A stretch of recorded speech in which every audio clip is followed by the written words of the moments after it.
They say a man can't choose his death, but he can choose what he does with it. Me, I chose wrong, and I've been paying for it ever since. You might be wondering who's talking to you right now. Fair question. Name's Silas Crow, and I'm about to tell you how a man becomes a monster, then fights his way back to something resembling human.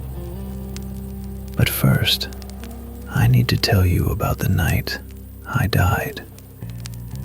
It was gold that killed me. Always is, isn't it? But this wasn't just any gold. This was Apache gold. Cursed gold. Gold that came with a price written in blood on canyon walls. We saw the warnings, my crew and I. We just didn't care. The mine was deep, dark as a grave, and twice as quiet. Jenkins kept saying he heard singing, old songs in a language none of us knew. Martinez crossed himself every 5 minutes. Buck just kept digging, kept filling those bags, kept pretending his hands weren't shaking. I was the smart one, or so I thought. I was the one who said we'd be rich, said we'd be set for life, said those Apache warnings were just superstition meant to scare off folks like us. I was also the one who doomed us all.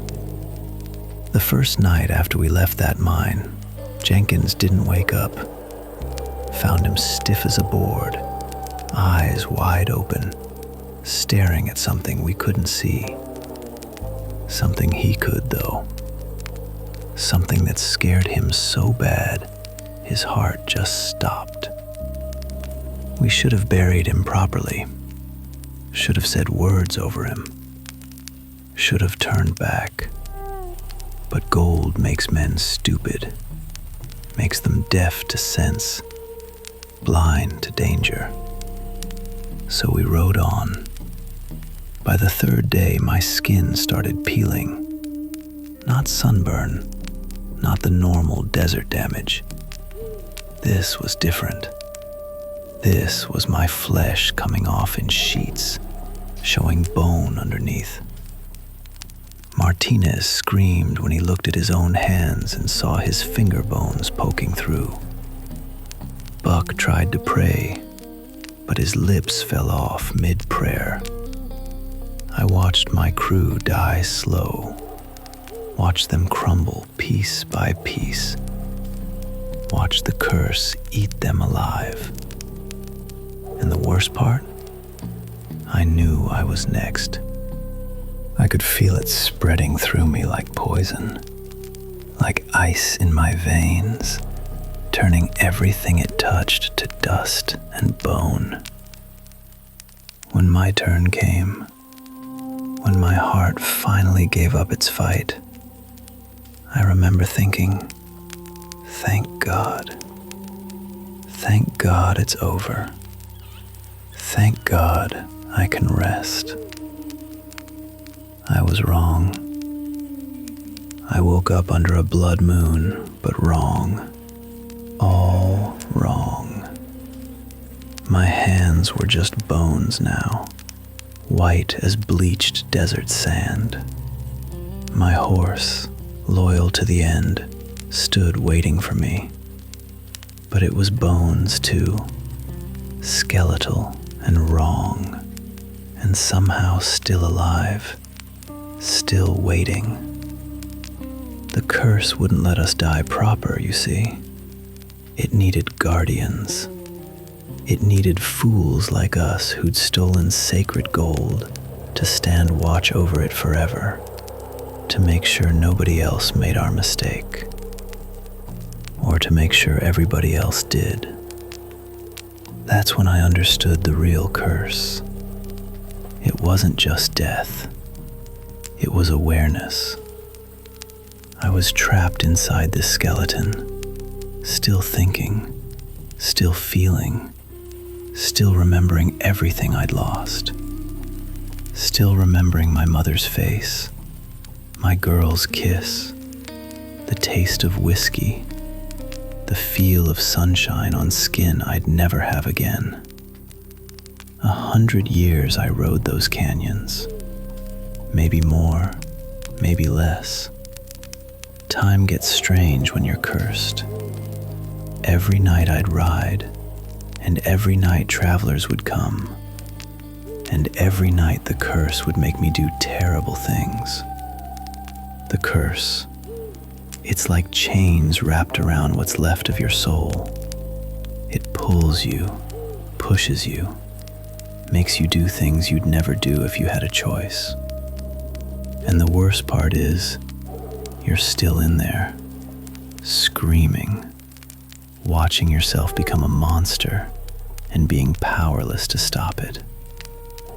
I collected a crew, other cursed riders who tried to take the gold over the years. Jenkins was there, or what was left of him. Martinez, too. We rode together, a cavalry of the damned, our bones gleaming white in the moonlight, our silence more terrible than any scream could be. But here's the thing about curses, the thing nobody tells you. They're not unbreakable. They're not absolute. They have cracks, weak points, moments where a man can push back if he's got the will for it. I found that out the night Thomas Garrett walked into my canyon. He came on foot, half dead from thirst, carrying nothing but a photograph of a little girl with dark curls. His daughter, Sarah. She was 6 years old and dying of consumption. The doctors in San Francisco could save her, but they wanted $5,000 he didn't have. He didn't come for greed. He came for love. And that changed everything. When he called out into the canyon, when he said he'd trade his soul for enough gold to save his daughter, the curse stirred inside me like it always did. It wanted him. It was preparing to take him, to make him like me, another guardian of cursed treasure. But I fought it. You can't imagine what that's like, fighting a curse that lives in your bones, that is your bones. It's like trying to stop your own heart from beating, except you don't have a heart, just the terrible will of something ancient and hungry. I lost that first fight. The curse rode me down like a puppet, made me threaten him, made me tell him the gold was cursed, made me try to scare him off.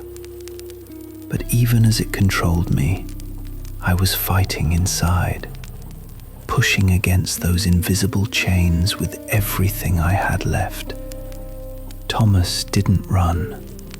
That brave, foolish man looked at me, at my skeletal face and empty sockets, and he said yes. Yes, it was worth it. Yes, he'd take the curse. Yes, he'd become like me, if it meant saving his little girl who liked to draw pictures of horses and laughed when it rained. That's when the curse hesitated, just for a second, just for a heartbeat I didn't have. In 100 years, nobody had ever offered themselves willingly, out of love instead of greed. The curse didn't know what to do with that. And in that second, I pushed harder. I thought of my own mother. I thought of the girl I'd loved. I thought of every regret, every sorrow, every moment of humanity I had left, and I shoved it all against those chains. My jaw moved, but the words were mine. "Run," I told him. "Run, you fool. Save her another way. Don't become this." He ran, and I held back the other skeletons long enough for him to escape. The curse punished me for it, tore at me like invisible claws, but I didn't care. For the first time in 100 years, I'd done something human. But 3 nights later, Thomas came back. The fool brought a priest with him, old Mexican man named Father Diego, carrying a satchel full of Catholic holy water and Apache sage and prayers in languages older than either. He thought he could break the curse, thought he could free us. I wanted to laugh, but I had no lungs for it. This curse was older than missions, older than crosses. It was made in blood and dark magic from before the Spanish ever came to this land. But Father Diego was stronger than I thought. His magic was real, weak against something as old as our curse, but real. And when he spoke my name, my real name, after so many years, something in me responded. I fought the curse again, harder this time, and I managed to speak. "Gold," I told them, "taken from sacred ground. Apache shaman cursed it. Return it, and maybe the curse breaks." They decided to try. Thomas and the priest, they decided to take the gold back to the mine, back to the sacred ground, and they asked me to help them. I didn't know if I could. I'd managed moments of resistance, brief victories, but this would require sustained defiance while the curse screamed through every bone in my body, demanding I stop them, demanding I kill them, demanding I protect the treasure. But I thought of that photograph in Thomas's pocket. I thought of little Sarah, who liked to draw horses, and I nodded yes. What happened next? I'll tell you this. When Thomas stepped out of the priest's protective circle to get the gold, every skeleton in that canyon charged him, and I threw myself in their way. I fought my former crew. I fought the curse itself. I fought with everything I had while Thomas ran into that mine and came back out, carrying all that cursed gold in torn saddlebags, gold coins spilling out like fallen stars. The curse went mad then. It ripped through all of us, demanding we stop him, demanding we take the gold back. My bones carried me forward against my will. My hand reached for my gun, but Thomas just kept walking, kept carrying that gold toward the sacred ground. I reached him first. My skeletal hand closed around his arm, and the curse demanded I drain his life, make him cold like me. But Thomas looked right into my empty sockets and said, "Thank you. Thank you for trying to save him. Thank you for fighting." Gratitude. He was thanking me while I held him in a grip that could crush bone, and something in me broke. Not broke like shattering, broke like chains snapping, like a door long locked suddenly swinging open. I let him go. The other skeletons swarmed him, tearing at the gold. The bags ripped, coins scattered everywhere. Thomas fell, desperately trying to gather them. And I knew with terrible certainty that he wouldn't make it. The curse was too strong, the sacred ground too far, unless someone helped him. I grabbed Jenkins and pulled him back. I kicked Martinez away. I fought every one of my cursed companions, while Thomas ran for that mine entrance, bleeding and desperate, clutching torn bags of gold to his chest. Every second was agony. The curse tore at me like it was trying to pull me apart from the inside. But I kept fighting, kept buying Thomas precious seconds. He reached the mine just as Buck's hand closed around his ankle. He fell forward into the darkness, and the gold spilled from his arms, coins bouncing and rolling deeper into the shaft, back toward where they belonged, back to the sacred ground. The effect was immediate. The curse convulsed like a living thing. Every skeleton in the canyon froze mid-motion. The gold was on sacred ground now. Not all of it, but enough. Enough to weaken the binding. Father Diego threw sage ashes blessed on Apache ground onto the scattered coins. Smoke rose, thick and white, smelling of sage and something clean and old and right. And the curse began to let go. I felt it release its grip on me, chain by chain. The other skeletons felt it too, their bones rattling with confusion instead of directed purpose.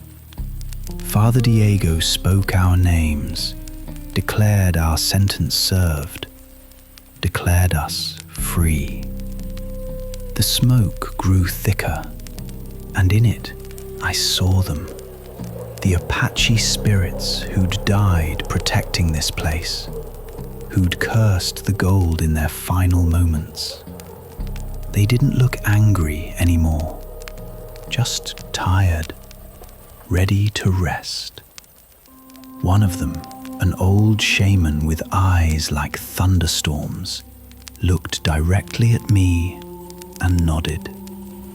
Permission, forgiveness, release. My bones began to crumble. It didn't hurt. It felt like falling asleep after a century of forced wakefulness. Like setting down a burden I'd carried so long, I'd forgotten what it felt like to stand without it. My fingers dissolved into dust, then my hands, my arms, the process moving slowly up my body. I looked at Thomas one last time. He was bleeding, bruised, exhausted, but alive. Alive and free, and able to return to his daughter. Thank you, I tried to say. Thank you for seeing the human in the monster. Thank you for giving me a chance to be more than the curse. The last thing I saw was the other skeletons falling apart too, crumbling to dust that the desert wind scattered. Finally free. The last thing I felt was peace. And then Silas Crow, cowboy, thief, and cursed guardian, faded into dust and memory, and whatever came after. Now, you might be wondering why a dead man is talking to you right now. Why Silas Crow is sitting here by this fire, bones still rattling. if the curse was broken that night? That's a good question. The answer is, the curse did break. The chains fell away. I was free to pass on, free to rest. But here's the thing about spending a century as a monster, then finding your humanity again at the very end. You start to wonder. You start to think. You start to realize that maybe, just maybe, your curse wasn't the only one. Maybe there are others out there, trapped like you were, desperate for a chance at redemption. So I made a choice. I chose to stay, not as a prisoner this time, but as a wanderer. I chose to walk these desert roads, to sit at fires like this one, to meet the lost and the damned and the cursed, and to tell them what I learned, that curses can be broken, that monsters can be human, that even after 100 years of darkness, you can still find a way to do something good. I met Thomas one last time, about a year after that night. He'd saved his daughter. Sarah grew up healthy and strong, became a painter, specialized in Western scenes, horses mostly. Beautiful, free horses under vast skies. He told me she sometimes painted skeleton riders dissolving into starlight. She never knew why those paintings made her father cry. But Thomas knew. And I knew. And now you know too. This desert is full of stories like mine. Full of cursed gold and cursed souls, and desperate bargains made under blood moons. I've met dozens of them in my wanderings, hundreds maybe, each one different, each one the same. And I'll tell you about them, if you're willing to listen. I'll tell you about the train that never stops, and the passengers who don't know they're dead. About the preacher's daughter who hasn't aged in 50 years. About the bone collector who builds traps for souls. About what the coyotes remember when they speak with human voices. I'll tell you about all of them, one story at a time, here by this fire, in the dead of night. Because here's what I learned in that moment, when I chose to let Thomas Garrett go, when I chose humanity over the curse's demands. Every choice matters. Every moment of kindness, every act of defiance against darkness, every time you choose to be human instead of a monster, it matters. And maybe, just maybe, if I tell enough stories, if I help enough lost souls, if I do enough good with these borrowed bones, I'll finally earn the rest I gave up. Or maybe I won't. Maybe I'll wander forever, a skeleton cowboy telling horror stories by firelight. But you know what? That's all right too, because I'm choosing it. I'm choosing to help instead of hurt. I'm choosing to share warnings instead of being one. I'm choosing to be Silas Crow the storyteller instead of Silas Crow the cursed guardian. And that makes all the difference. So sit close to the fire, friend. The desert night is cold, and the stories I have to tell are colder still. But they're worth hearing. They might just save your life, or your soul. Next time, I'll tell you about the mirror in Red Mesa, about what happens when you see your own death reflected back at you, about what it showed me when I looked into it, a dead man with no future left to fear. But that's a story for another night. For now, rest, sleep if you can, and remember, in the darkness of the desert, when you hear bones rattling in the wind, it might just be me passing by, keeping watch. Sweet dreams, friend, and may you never need the lessons I learned.